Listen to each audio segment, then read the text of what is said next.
Samtang karon says bistok na kauban niya ang kapuso actress nga si Kiray Celis. It's going to be a very fun morning din sa Biztalk, mga kapuso. Kay makauban nato si kapuso artist and comedian, Kiray Celis. Good morning, Kiray.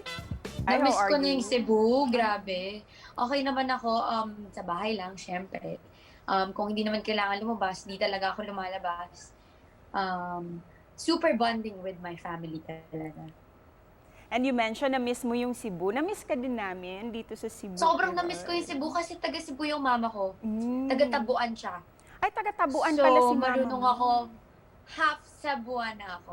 Oo nga pala. Bisaya ka pala, Kiray. Marunong ka ba magbisaya? Kasabot. Pero sobrang konti lang. Pero hindi ako pwede mabaligya. Eh si mama mo ba, pag nagagalit, nagbibisaya din?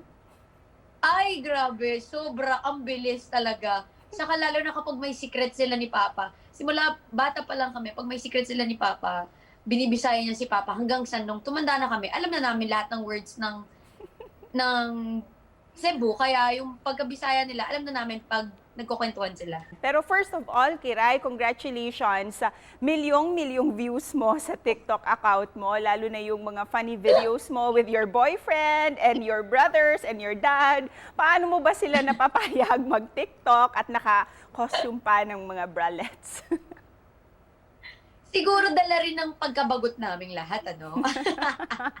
Saka, wala silang choice eh. Ako lang yung babae dito sa bahay namin, aside sa mga pamangkin kong babae at sa mama ko. So wala talaga silang choice kundi gawin ang gusto kong mangyari sa buhay namin. Ano? At nangyari naman at maganda naman ang kinalabasan, kaya happy naman sila. Yung experience namin, yun yung hindi yun malalampasan ng milyong nanood sa videos namin, yung saya na naidulot habang ginagawa namin. Solid talaga. At hindi lang masaya, hindi lang very full of comedy yung mga pinopost mo, marami ding kinikilig sa mga post mo, Kiray, with your boyfriend, si Stefan. Sabi nga nila, sana all, Kiray, sana all talaga. Ay, kumusta kayong dalawa? Kumusta kayo ni Stefan? Okay naman. Dami nagtatanong kung live-in kami. Pero Oo ang nga. nakakatawa is, nasa kabilang kanto lang namin sila nakatira. So everyday, kahit nung may quarantine, everyday siya dito sa bahay kasi sobrang lapit lang talaga niya. And yun, sa mga videos and sa mga pictures, actually very shy talaga siya. Eh ano naman yung mga mensahe mo para sa mga sawi sa love life? Kung gusto mo na mabait, kailangan mo rin maging mabait. Kung gusto mo ng loyal, kailangan mo maging loyal. Kung ano yung binibigay mo, yun din yung mababalik sa'yo, promise. Please invite everyone sa mga social media accounts mo and your upcoming projects. Ayun, Oh My Love, abangan niyo po sa GMA. Malapit na po yan. Kasama ko po si Miss Lovey po at marami po pong iba. And Movie with Viva, soon, malapit na po yan. And social media accounts. Kiray Celis lang. And, search nyo lang yung Kiray Celis. Tapos, yung sexy doon, yun na po yun. Tama!